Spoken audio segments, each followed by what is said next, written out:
From Temple University, this is Profiles in Literature, featuring interviews with authors and illustrators prominent in American literature for children. The moderator for this series is Dr. Jaqueline Shachter, Professor of Children's Literature with Temple University.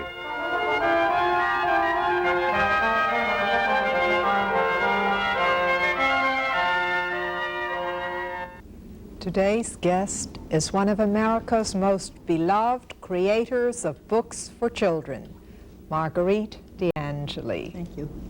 She began her career as an illustrator of over a dozen books and then became author-illustrator of 28 books of her own.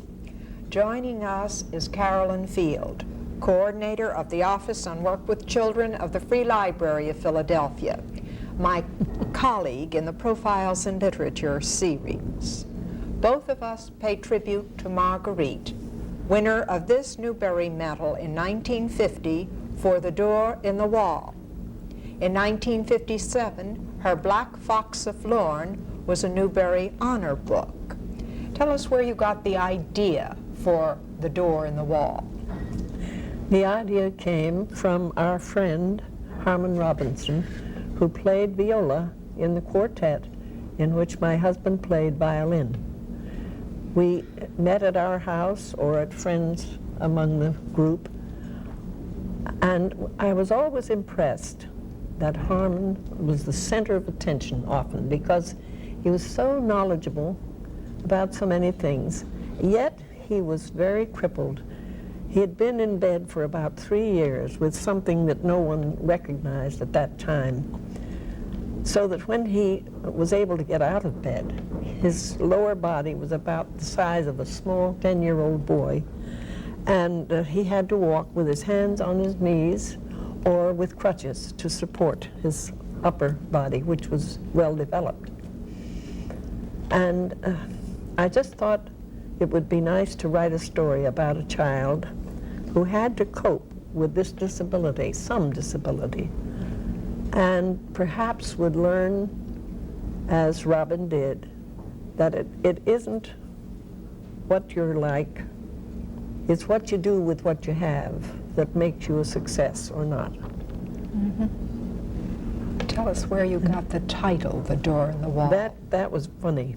I kept wondering and wondering what I could call the story. Nothing would come to me that seemed suitable or that would tell about what the story was like. And then one night when I was washing dishes at the cottage where my husband and I spent our summers, he was in the other room, but I could see well where he was, and he said something to me which I didn't quite understand, and I said, yes, I remember hearing it, and I said, oh, that's the good title for my book. He said, what is? And I said, what you just said. Well, what did I say? I don't remember. I said, you said something about the door in the wall. Oh, he said, I didn't say that. Well, that's the title. I said, I don't know exactly where it came from, but as time went on, I realized that one time my son Arthur had called me on the telephone to see how everything was with his father and me, and some little crisis had developed that I don't even remember. But he said, remember, Mother, what you always told us. If you come to a stone wall, if you look far enough, you'll find a door in it. And you know, that came from my subconscious. Right. It was planted there and it came forth. Yes. The Door in the Wall not only was a Newbery winner, it also received the Lewis Carroll Shelf Award as a book worthy to sit on the shelf with Alice in Wonderland. The shelves of the rare book collection of the Free Library of Philadelphia contain a gift from Marguerite, the original manuscript of the Old Testament, including priceless drawings. It was Carolyn who arranged that gift, and the library parties celebrating Marguerite's 75th birthday, and 2 years ago, her 85th birthday. The friendship between you two must go back quite a while. Tell us. Certainly does. It goes back to 1948 when I was head of children's work in Wilmington, Delaware. And Marguerite designed the Children's Book Week poster for that year. I knew that she lived in the Philadelphia area, and I just wrote and asked her if she would come. So she and her husband drove down and spent from 9 in the morning until 6 at night with us, visiting schools, talking to classes, having teas and luncheon party, and we even had 200 Girl Scout brownies come to the library to meet her because it was a couple years after Bright April. One of the things I'll never forget about Marguerite was that she had on a lovely gray silk dress. And she told the story about this gray silk dress that had not been designed by her, but who had it been designed by? My son Maury. Your son Maury. And of course the children were fascinated because in 1948 you didn't think of men as designing clothes for their mother. Did he sew the dress too? Yes, well, you see, he was home from school that summer, didn't have a job because he'd had some throat infection. So I said, oh, plenty you can do around here. Well, one thing he said, I would like to make a cover for my chair at school. It's kind of worn out. May I make one for you first? For that chair. I said, oh yes, I'd be very glad. So he made that, and it fitted so well, it never went out of place. He engineered it, you see. Then he didn't want to make another chair cover. But I said, well, if you can sew that well, why don't you make me a dress? My dresses cost me quite a little. I will, he said, if you let me alone and let me do it my way. I said, oh, I'll be very happy to. And he said, now get a pattern that isn't too simple, so it'll be interesting. So I bought a Vogue pattern, and he cut it out and sewed it. And then one day when I was standing to be fitted, he was fitting the shoulders this way, and I shifted from one foot to the other just because I was a little tired. He said, now be patient. That's what the mother usually says, Yes. not the son. The whole thing is unusual for a man who's not a tailor. Of course, he didn't make any more dresses. Beautiful. Incidentally, both these women are distinguished daughters of Pennsylvania. And Marguerite has illustrated the work of a third distinguished daughter, Elizabeth Gray Vining, a close friend. How did you become a writer, Marguerite? Well, it's quite a long story. It was during the Depression, and my two older sons, who had had a scholarship to a dramatic school and had been through the summer in Bar Harbor, where they met such people as Maud Adams and Dame Sybil Thorndike and other people of that caliber. And they earned their living by working in the hotel. Then came the end of the summer, and they were coming to Philadelphia, no, to New York, I mean, to live for the winter and to go to school.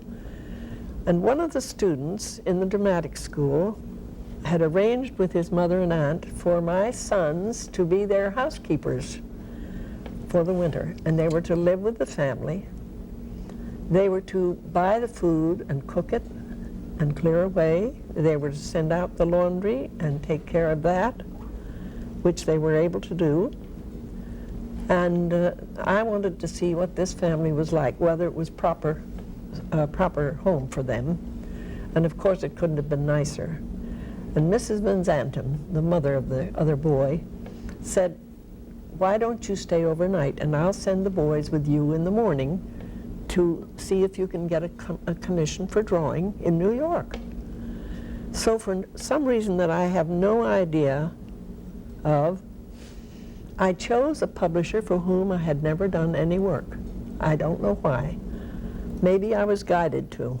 I always feel that when I need something, it falls into place. So when I came to the building, when my sons brought me to the building I'd chosen, this publisher, whose name I can't remember, was not on the register. But at the top was Helen Ferris, for whom I had done a great deal of work, and I had had very fine letters from her, but I'd never met her. So I thought, oh, well, I'll go right up and meet her. And we had talked only a very few minutes when she said, well, you're just the person I want to see. Why don't you write a book for children to read to themselves in the first grade? She said, I know you can do it. And I said, I know I can too. I've been trying to think of something I could do, but I didn't settle on anything. Well, she said, take a very simple subject, such as going to the grocery store. Well, of course, I would do that. So I went down to where the boys were waiting for me, and they took me to the train. And this was at the end of a rather long and very serious illness I'd had, so I was pretty well, as my grandmother used to say, used up. So on the train, the noise and confusion of a train bothered me. So I did something I had never done before that I know of, and I sometimes can do now. I went down inside myself, and I don't know what I mean by that, but it seemed to shut out everything. I closed my eyes. Oh, thank you. And I shut out everything. And then I began to think of what the story could be. What shall I name the children?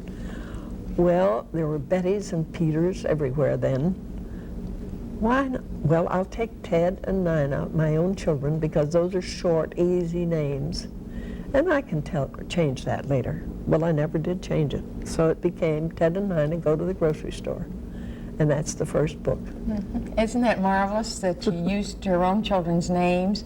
And Ted and Nina really became a door in the wall for you because it was the first really and truly. book that you wrote. Yeah. Well, how do you write, Marguerite? Do you write with a typewriter or a pencil, or just well, when do you write? At first, I began writing by hand.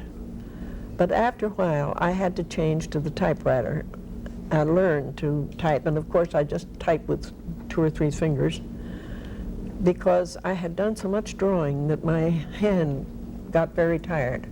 Do you make an outline? Well, I make an outline as a rule. I don't always know how it's going to end or how it's going to be in the middle, but I have a beginning and a sort of idea of the ending. And do a lot of revisions? I do a lot of rewriting, because I find, probably even grammatical errors creep in. I have to do a great deal of research. And do you want to know about The Door in the Wall? Is it all right if I tell how I happened to settle on the period for that? Mm-hmm. Shall I tell? Yes. Yeah, go ahead. I having done a lot of drawing for stories set in the Middle Ages, I had done quite a lot of research on costume and period. So I had in my mind that I would set this story in the time of Edward III. Then I began to think, now perhaps there might be some things that I wouldn't want to deal with, such as wars or other things. And when I first proposed this to my editor, Margaret Lesser, she said, oh, that's a wonderful idea, but you must go to England. You must go right away. Yeah. We'll go to this travel agent right now. And that very day, we went to the travel agent, and he arranged for our trip to England. At that time, we went by ship. So I came home to my husband, and I said, we're going to England. He said, what? I don't want to go to England. I'm perfectly happy right here. Oh, I said, you'll like it. And it's all arranged. All right. So we went, and of course he loved it. Then I had to wait to see what would happen. We stayed in London for about 2 weeks because of the Doubleday representative who lived there, having taken us to various places and then suggesting that we go out on bus trips from London. And one day we went to Windsor Castle. And after having been through the tower and hearing the chimes while we were there, and going through the state apartments, then we were taken through a wide corridor, and on the wall was a big 2-handed sword that I knew must be of the period of Edward III. There's my first sign. So then we were taken into the George Chapel, where the Knights of the Garter are installed, and we were taken into the choir of the chapel, where the banners hang. And the verger who gathered us around, and there were about 10 people in the group, said, this is the tomb of Edward III. Can you imagine? My hair stood on end. I knew then, this is my second sign. Then as he went on talking, he said, this tomb was opened during your colonial period to make sure it was truly his. And they knew that it was because some of his clothing remained and his red hair. Did you know that hair is the one lasting relic? It doesn't deteriorate, and kept its color. Well, I was so excited by now that I knew this is the period I was going to use. And you know, the verger said, I think there's a lock of that hair somewhere in England, but I don't know who has it. Oh, I thought, looking down, may I not talk anymore? Oh, no, do tell us how you resolved your problem. Well, then I was looking down into this money box, thinking if I could only see that lock of hair, the whole period would come alive. But I can't. Who knows where it is? Well, my husband and I went back to London, and the next week, at the end of that week, we went to Oxford and were introduced over the telephone to our friend, Winifred Nerney's friend, Joan Marsden, who met us at the train and had hotel accommodations for us and invited us to her house for dinner. Now, this is a whole week after I'd been to the George Chapel. After we had our dinner, there were several guests. One was a house guest, Miss Herschel. We went into the lounge to have coffee, and they all said, now, where have you been? Tell us where you've been and what you've seen. And of course I told them about being in the George Chapel and how I wished I could see that lock of hair. And Miss Herschel, who pretended to be the cool English woman, said, you may see it, I have it. Can you imagine that? Yeah. Out of all the world, I probably was the only one who wanted to see that lock of hair, and there it was. So she brought down a jewel about so big of green enamel with a crystal in the center, and coiled around an opal under that crystal was the lock of red hair. Well, uncanny. There it was. Meant to do that book, that's all. It seems so. And almost every book I've done has had some incident like that. And you do both the illustration, you see, and the writing Yes. of the books. Now, Marguerite, when you are planning a book, which do you think of first? Do you think in pictures, or do you think in prose and the text? I think I see everything in pictures first, and I see them very clearly. I see people moving, and what clothes they have on. This is probably because you started as an artist. I think so. Well, one thing I was wondering about in your artwork, how did you do your artwork at home with the family? With all these children, you had 5 children, Well, and they were active, I know. It took a bit of doing, but I used to plan that I must be at work as soon as the children went to school, and they were still the little ones at home. And of course I began my drawing when Nina was 2, and I'll tell about that. I knew that she would be interested in my easel and the charcoal with which I began. So I took her over to that and showed her what everything was for and how I used it. And then I said, even to the eraser, because I had to leave it there so that I could, if I had a few moments, I could go and work. So I said, I'm going to speed us along a little bit now. Could you tell us a very interesting little anecdote that happened relative to a playpen when you were trying to do your artwork? This is when Ted was about a year and a half old. And by then I had a studio and never had a door on the stairway. It was open to my room, so I could tell what was going on.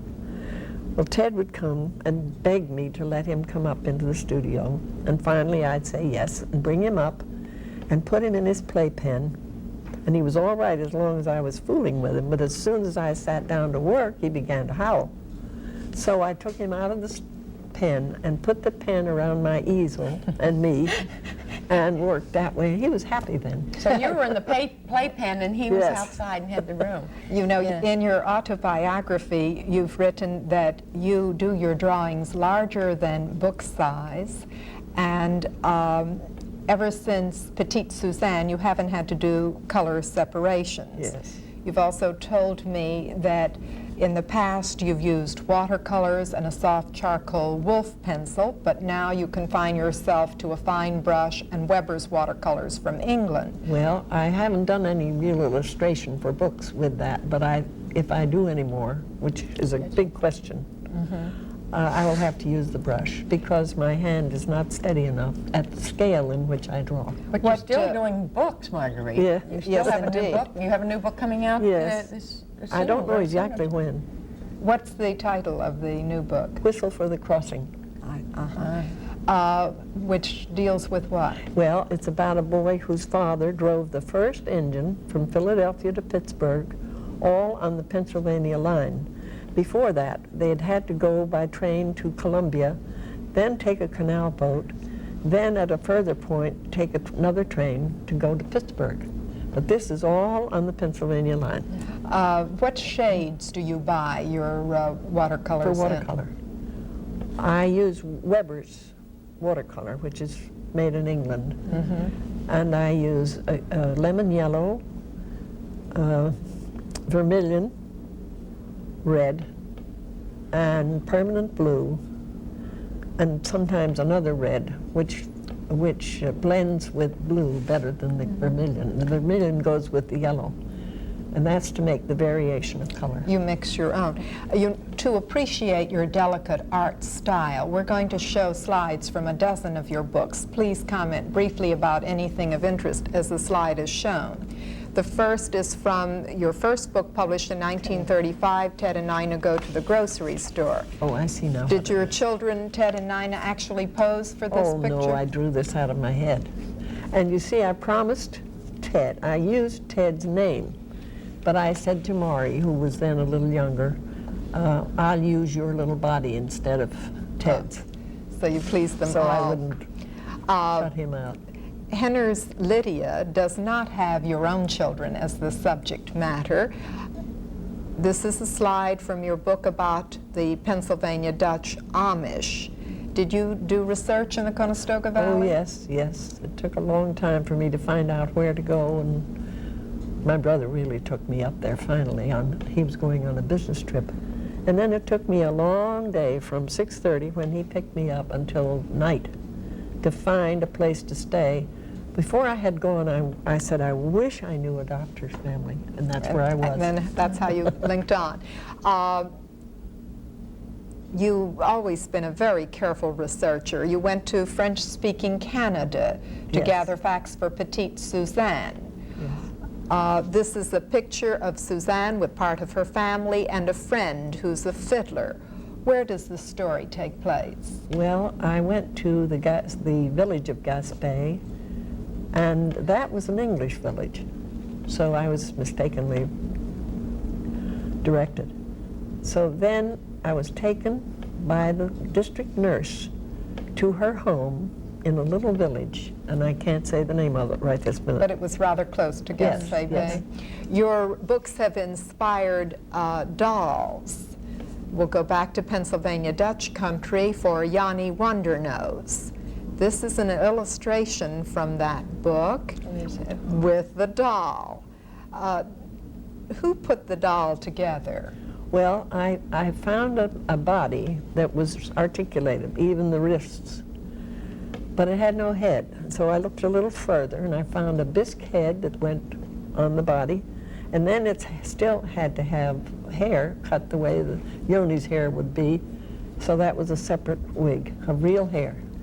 And you put it together. But Yes. not all of the dolls were put together by you. Well, of course, I didn't dress them. My friend Hedwig Riglevich. This is an illustration from the Hannah, and in a few minutes we will see the Hannah doll. And you said your friend Hedwig. dressed the doll? She dressed the dolls, and she sold a great many of them. She sold them to the library and to schools. And to individuals. I have Oh, several. is that so? Yeah. She must have also made the doll for Ellen's America, Yes, yes. which is about early Swedish settlers in New Jersey. We went to New York together to choose a doll that seemed to be suitable for all.